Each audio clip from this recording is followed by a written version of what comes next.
Hello, everybody. My name is Franklin, and I'm really excited to talk to you about my experience at a virtual Spanish conference called GYC Latin America.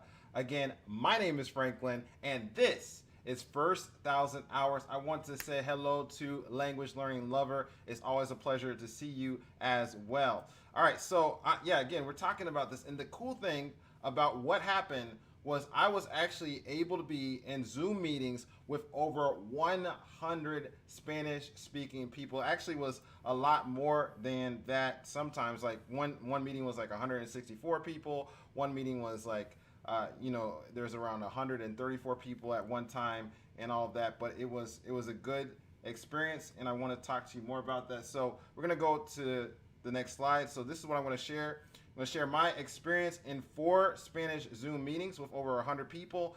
Each of them had interactive elements in them. I want to share with you the theme song of the conference, how this virtual conference has allowed me to have connections with more Spanish speaking people after it finished, and then also ideas for how you can participate in an upcoming Spanish Zoom meeting.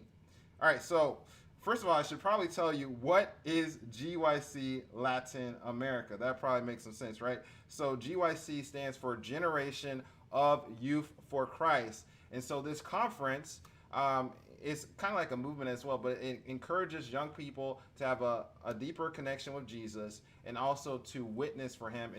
It is created by some Seventh-day Adventists, but it's for just young people to have a deeper and closer walk with the Lord. I have been to some GYC conferences in the United States, and I'll talk more about that in a little bit. And it's been a blessing to me. It's really a nice thing to do, to go to a conference like this at the end of a year or at the beginning of a year. And I really like to just spend time with people that are wanting to further their relationship with the Lord. And it's nice to be with like thousands of people at one time, but obviously in 2020 things were a little bit different. So this conference was this past weekend in December 2020.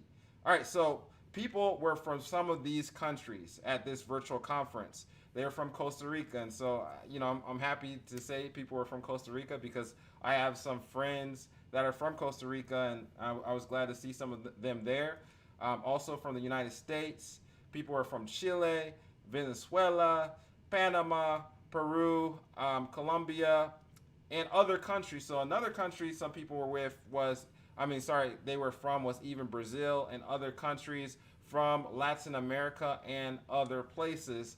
And so it was nice to have that mixture of being with people, different types of people from a lot of different places in the world. So I should say that GYC Latin America Virtual Conference was not just on Zoom, but I had to take advantage of the interactive elements of this conference. So I was on Zoom, but they also had a live stream as well that was on YouTube, and it probably was multi-streamed on Facebook and other places as well.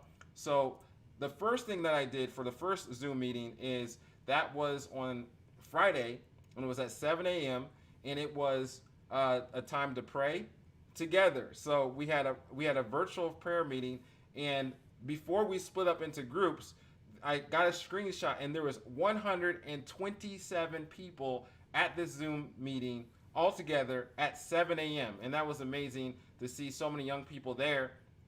And also we did the same thing on Saturday as well at 6 a.m. There was a lot of people that came as well. And so the basic thing that happened for both of these meetings is there was a short devotional thought that was shared, and then they explained like what was going to happen for the prayer meeting or the prayer session. And it was, like I said, it was very interactive. And so they had different sections where you could pray, like you could do prayers of adoration, prayers of confession, prayers of thankfulness, and also supplicating God as well. And so what happened is when we broke up into sections, then they encouraged sharing, like doing a short prayer. It could be like a one sentence prayer or a 5-sentence prayer or something like that, but very short, so many different people could participate in that. So there would be one person that would lead out in praying, and then other people could just jump in. You did not have to participate if you didn't want to. And then when the section of prayer finished, then someone would sing, and then then we would go into the next section where the person that was leading out in prayer, they would begin, and then other people could follow. So for the first day, I didn't pray. I just was listening to what people were saying. I could only be there for I only was there for like 30 minutes because I needed to work that day. And so I didn't get to spend the full hour in that Zoom meeting, but I had enough to know about the prayer meeting. And then I shared that on First 1,000 Hours to invite people to come if you wanted to come to that as well.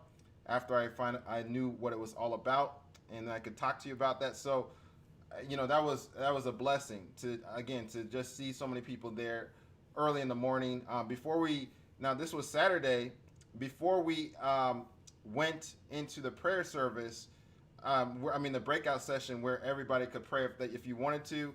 Then there was 131 people that were in that Zoom meeting together before we went into the breakout. And I should say the breakout room in both times, on Friday and also Saturday morning, the room I was in, there was around 80 people in there. And on Saturday, I did a one sentence prayer, and I just did that. So I actually interacted the second time that I went to this prayer service.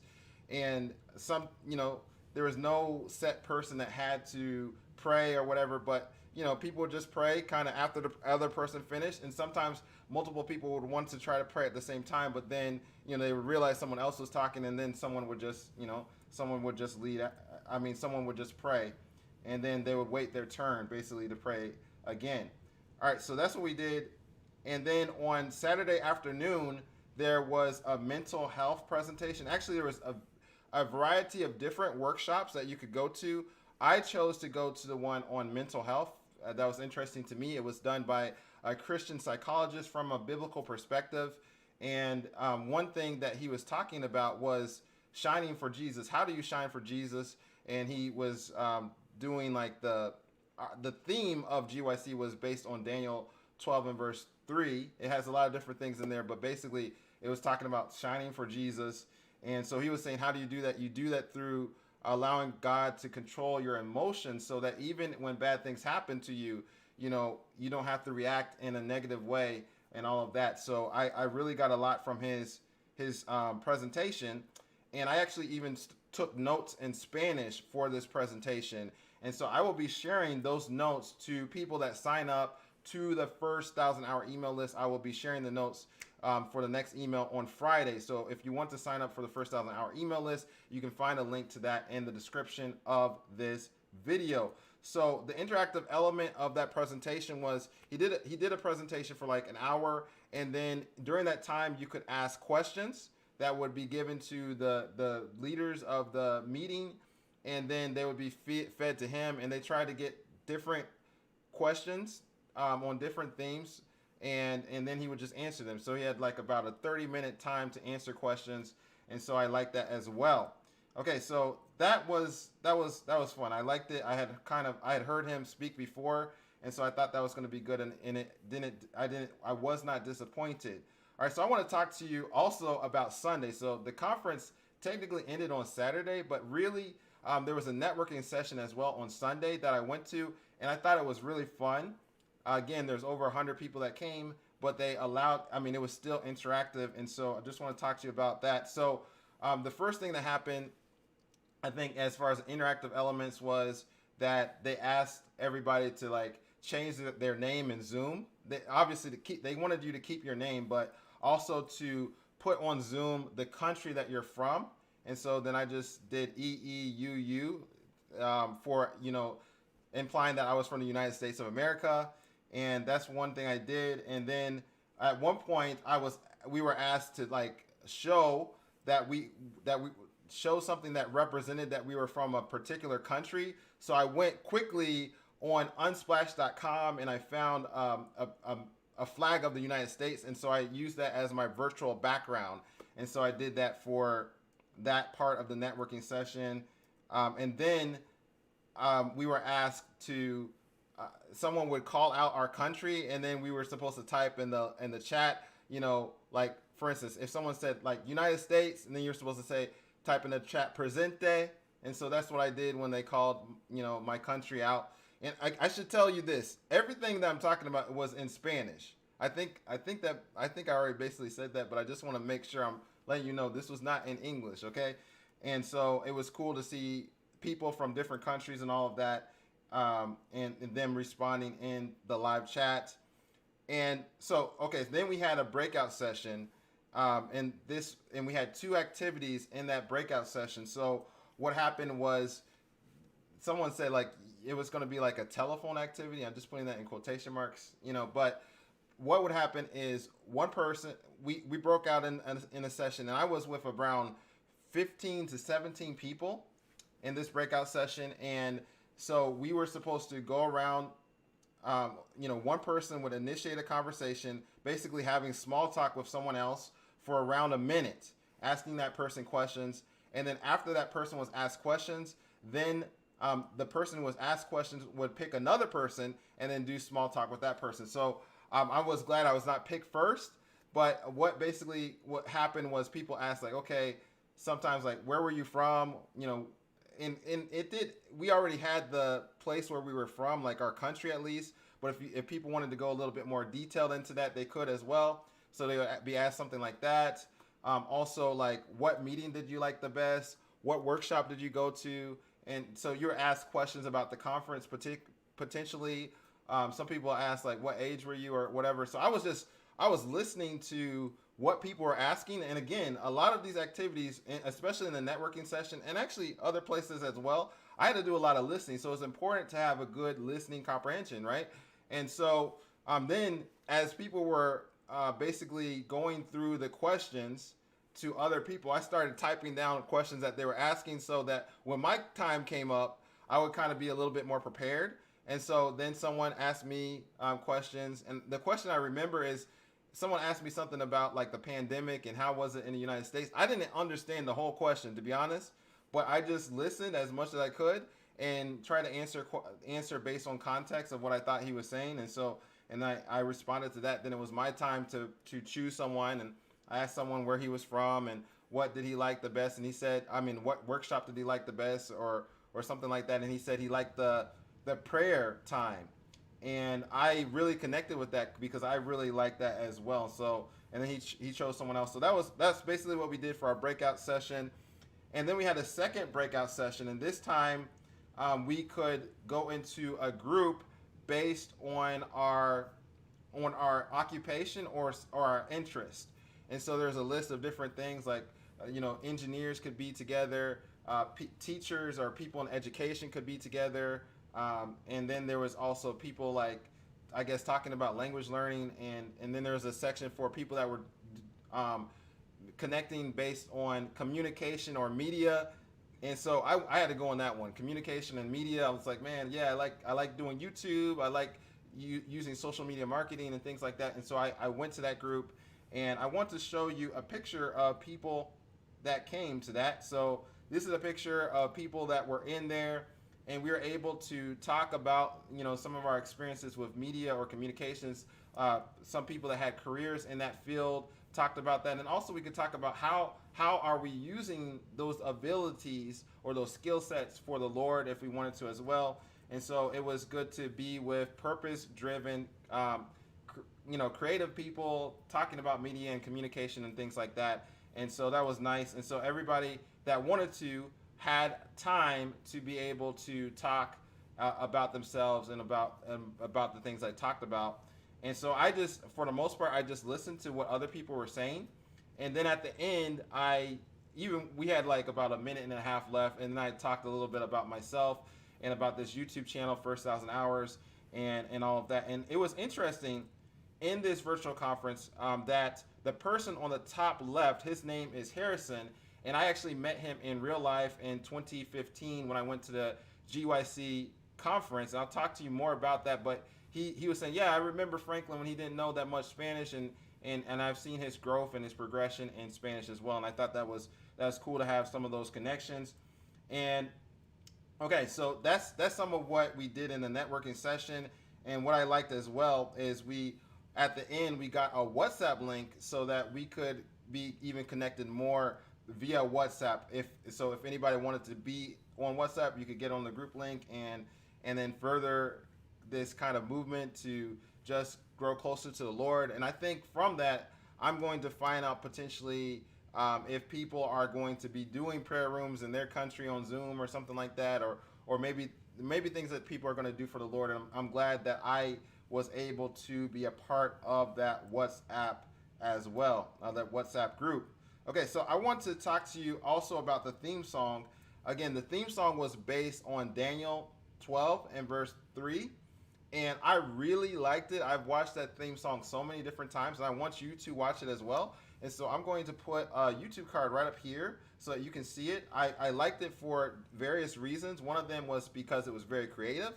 Number two was one of the singers. I've listened to him do a lot of different songs in Spanish, and I like his songs. His name is Jonathan Oriel, and he just has a very creative way to do it, but it's modern, but at the same time it's impactful, and this song was no different. And so those are some of the reasons I liked it, and so I think that you might enjoy that song as well. There are words in Spanish on the screen, so you can actually listen to it, and you can also see the Spanish as well. And let's see, I also want to talk about opportunities as well, opportunities of how going to this virtual conference has allowed me to potentially have more connections with Spanish-speaking peoples. Now, this is a picture that I actually got from Facebook because I was tagged in this picture, and that's pretty cool. So some of these people that were there, I don't just have to, if I don't want to, just have a passing experience with them, because I can actually potentially connect with them on Facebook, or at least some of them.